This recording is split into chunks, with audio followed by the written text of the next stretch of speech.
Schaefer. For Yarder, in comes Schaefer with a chance. Shoots, Goldberg saved it. And Schaefer went down hard into the end board. And he is slow to get up.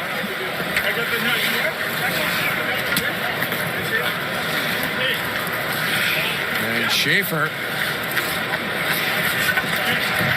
slowly gets up and will make his way back to the Canadian bench with his left arm dangling. Hope he's okay.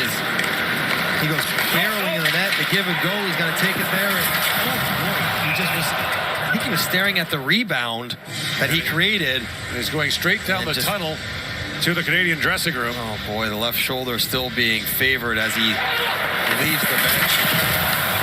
That's a massive collision, full speed. You can only hope that he's going to just get checked out and be able to return. Ran down. That's knocked away. Moved back to center ice. That's interference, no? I would think that the Canadians are hollering Greig about that. felt that on his shoulder. No one touched the puck yet. And you're not braced for that hit because you don't think you're going to get hit because you haven't touched it. Now behind the plate, Del Mastro knocked down DePaul.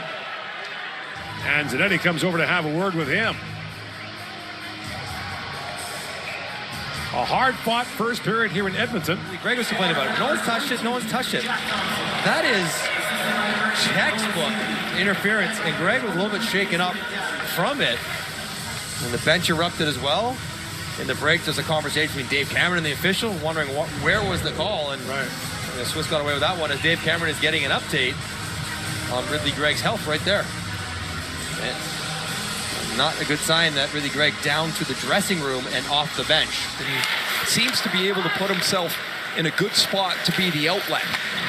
Power lead pass for Cooley. He's taken down. I think there's an injury here. The Czech player that stepped up on Will Cooley. Oh, that's Jiricek. Jiricek, who's a top prospect for the upcoming draft, is down after this collision with Will Cooley. Here's this last play as David Jiricek steps up on Will Cooley. His left leg is going to make contact here. Ugh. God, I hate that. Just even to see it as Jiricek goes down, pretty clearly it's his left leg. And he'll be evaluated. Player we were excited to see play in the tournament. Up for Rafkin. Fired in by Hirvonen. And now you've got an injured American player inside the lines. Rafkin collided there with Brett Berard, and Berard is slow to get to his feet. As Berard's going to come up the boards, Rafkin goes to make the hit, and he catches the left leg of Berard. It's up high on Berard's leg as Rafkin steps in.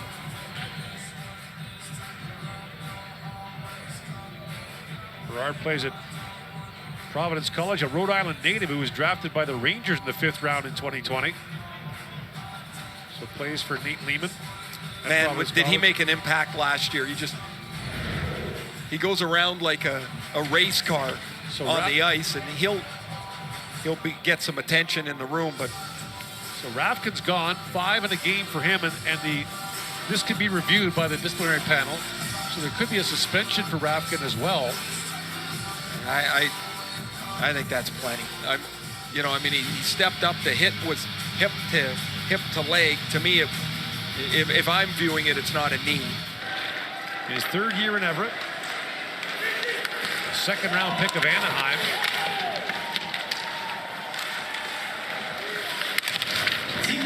Now Cooley with it. Xavier Bourgault has gone to the Canadian locker room here as he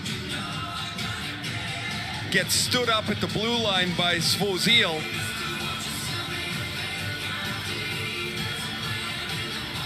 Went straight down the tunnel,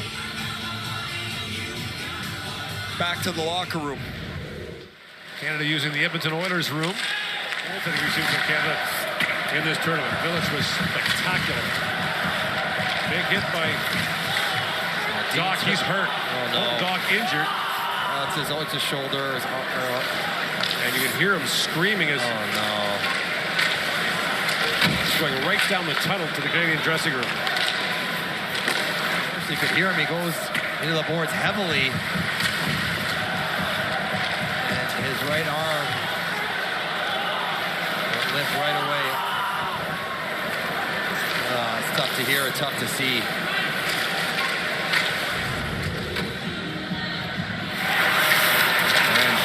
Jiricek on the net with big hit there. And Baudouin's going to get a penalty. And Sikora is down. And Cole Baudouin is going to be penalized here after that collision with Czechia's Petr Sikora. And the referee's arm shot up right away.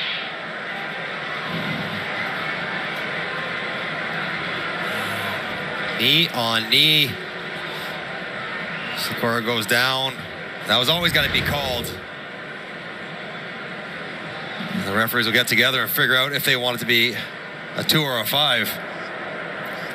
Sikora remains on the ice, and the officials are conferring. Sort of center part of the thigh. And it's Sikora that's going laterally that makes it less of a head-on-head hit. Now, that collision will always be called. I don't think there's any way that's not a penalty.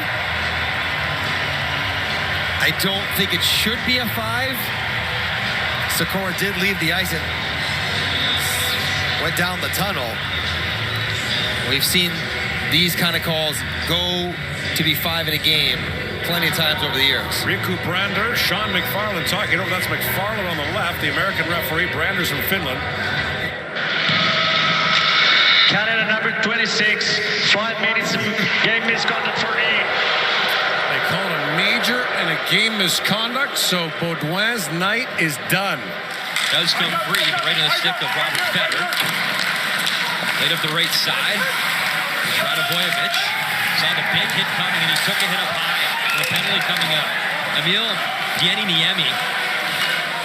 The big hit, and he's going to go to the box and maybe more. We'll see how this shakes up. That was Niemi, number 10, who came across and hit Luka Radivojevic, and he is still down. I have to believe that this is going to be reviewed.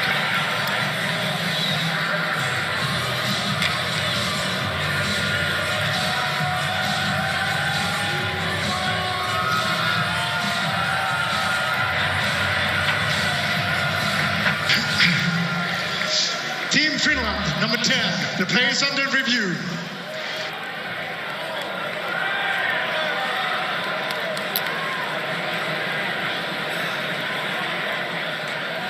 That's a knee. There's no question he gets in there with the knee, and that's immediately comes in there and touches him on the upper part of the leg and the knee. Radivojevic right away is in all kinds of distress. I think this is going to be a 5-minute major in a game misconduct to be hitting Niemi. But more than that, you hope it's not serious to Luka Radivojevic. That's the first thing. And number 2 is, we'll wait to see what happens there. 5-minute major, Slovakia has a chance to get right back in this game. Turns 18 tomorrow, and that doesn't look good for the young man. Send our best to Luka Radivojevic. After video review, the call on the ice stand. We got 5 minutes plus major for knee. As I expected. So, Emil Niemi will leave the ice 5 minutes and score as many as you want. Slovakia, great opportunity.